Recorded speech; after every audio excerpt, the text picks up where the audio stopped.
नमस्कार. आज आपण एका अशा नायकावर बोलणार आहोत ज्यांचं नाव आजही म्हणजे कोट्यावधी भारतीयांना प्रेरणा देतं.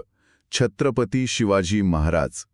आपल्याकडे जे वेगवेगळे स्रोत आहेत त्यातून आपण त्यांच्या आयुष्यातले आणि कामातले महत्त्वाचे पैलू बघूया. नक्कीच. स्वामी विवेकानंद म्हणाले होते, शिवाजी महाराजांपेक्षा मोठा वीर, मोठा संत, मोठा भक्त आणि मोठा राजा कोण आहे? चला तर मग सुरुवात करूया. हो, म्हणजे बघा 17व्या शतकातला भारत परकीय आक्रमकांनी मोठा भाग व्यापलेला होता. अन्याय, अत्याचार वाढले होते आणि त्यातल्या त्यात हिंदू समाजावर जिझिया कर लादला जात होता, मंदिरं तोडली जात होती. परिस्थिती खूपच बिकट होती. अशा काळात शिवाजी महाराजांचा उदय झाला. आणि याच परिस्थितीत जिजाबाई आणि महाराष्ट्रातल्या संतांकडून प्रेरणा घेऊन महाराजांनी स्वराज्य स्थापनेचं स्वप्न पाहिलं. त्यांनी लोकांच्या मनात एक प्रकारे स्वातंत्र्याची आणि स्वाभिमानाची ज्योत पेटवली. दाखवून दिलं की परकीय सत्तेला आव्हान देता येतं. अगदी. आणि त्यांची जी युद्धनीती होती, गनिमी कावा, ती तर म्हणजे अप्रतिम होती. यात भूभागाचं अचूक ज्ञान, वेगवान हालचाली, अचानक हल्ले, शत्रूला गोंधळात टाकणं यावर भर होता. बरोबर. प्रतापगडावर अफजल खानाचा वध 1659 मधला, हो, किंवा लाल महालात शाहिस्ता खानावरचा हल्ला 1663चा. ही उत्तम उदाहरणं आहेत त्याची. नक्कीच. पण याहून एक महत्वाची गोष्ट म्हणजे त्यांनी नौदलाचं महत्त्व ओळखलं आणि ते स्थापन केलं. हो, त्यांना भारतीय नौदलाचे जनक मानले जातं. ही खूप मोठी दूरदृष्टी होती खरं तर. किनारपट्टीचं रक्षण आणि व्यापारावर नियंत्रण दोन्हीसाठी. पण मग मुघलांशी संघर्ष वाढतच गेला. हो, मिर्झा राजा जयसिंगाच्या नेतृत्वाखाली मोठं सैन्य आलं आणि मग महाराजांना 1665 तो पुरंदरचा तह करावा लागला. तो एक मोठा धक्का होता स्वराज्यासाठी. 23 किल्ले मुघलांना द्यावे लागले. अगदी. आणि ह्याच तहानंतर जयसिंगाने महाराजांना आग्र्याला औरंगजेबाच्या भेटीसाठी तयार केलं. हा एक खूप मोठा टर्निंग पॉइंट ठरला. हो, पण महाराजांनी आग्र्याला जाण्याचा धोका नक्कीच ओळखला असणार, नाही का? हो, नक्कीच. ते खूप दूरदर्शी होते. त्यांनी जायच्या आधी सगळी व्यवस्था चोख लावली होती. जिजाबाईंकडे कारभार सोपवला, मोरोपंत पिंगळे पेशवे आणि इतर अधिकाऱ्यांना सूचना दिल्या. त्यांचा उद्देश फक्त भेटणं नव्हता, तर मुघल दरबार, त्यांची ताकद हे सगळं समजून घेणं पण होतं. बरोबर. 5 मार्च 1666 महाराज निघाले पुत्र संभाजीराजांसोबत आग्र्याला आणि 12 मे रोजी औरंगजेबाच्या दरबारात काय झालं तर त्यांना 5000 मनसबदारांच्या रांगेत उभं केलं गेलं. जिथे त्यांचे शत्रूही होते. हा अपमान होता सरळ. हो ना, तो त्यांना सहन झाला नाही आणि ते तळक दरबारातून बाहेर पडले. आणि मग त्यांना नजरकैदेत ठेवण्यात आलं. अच्छा, पण इथे जयसिंगाचा मुलगा रामसिंग जामीन राहिला होता त्यांच्यासाठी. ही गोष्ट महत्वाची आहे. हो, ती खूप महत्वाची होती. कारण औरंगजेब महाराजांना एक मोठा धोका मानत होता आणि कदाचित त्यांना संपवण्याचा विचारही करत असेल.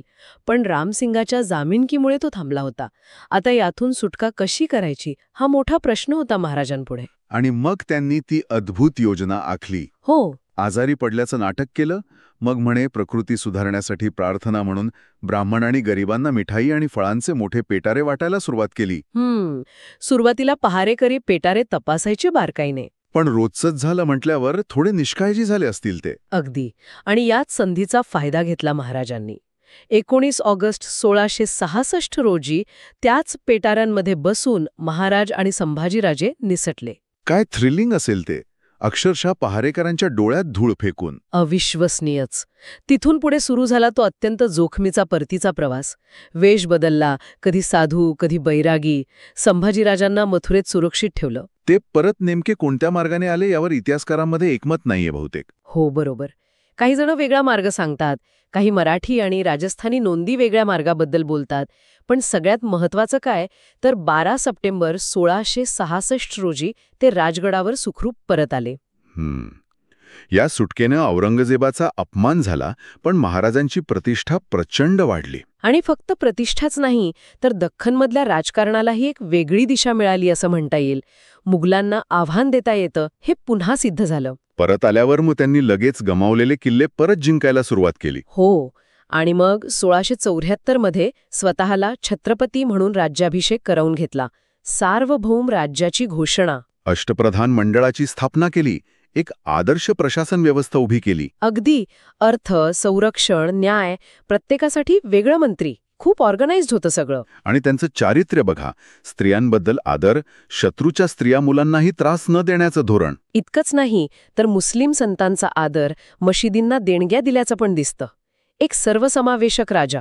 बरोबर. म्हणजे या सगळ्याकडे आपण जेव्हा पाहतो तेव्हा शिवाजी महाराज फक्त एक योद्धे नव्हते. नाही, अजिबात नाही.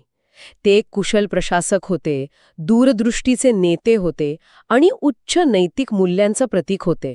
त्यांची आग्र्याहून सुटका ही फक्त एका व्यक्तीची सुटका नव्हती, ती स्वराज्याच्या स्वप्नाची, एका विचाराची सुटका होती. तर आज आपण पाहिलं की छत्रपती शिवाजी महाराज केवळ एक महान योद्धा नव्हते, तर एक कुशल संघटक, प्रशासक आणि खरंच एक दूरदृष्टीचे राजे होते. त्यांची आग्र्याहून झालेली सुटका ही त्यांच्या धाडसाची आणि बुद्धिमत्तेची एक विलक्षण कहाणी आहे, जिने इतिहासाला एक वेगळं वळण दिलं. महाराजांची निष्ठा, शौर्य आणि स्वराज्यासाठीचा त्यांचा लढा आजही तितकाच महत्त्वाचा वाटतो. आणि जाता जाता एक विचार मनात येतो, जर छत्रपती शिवाजी महाराज आग्र्याहून निसटले नसते तर आज भारताचा, विशेषतः दख्खनचा इतिहास आपल्याला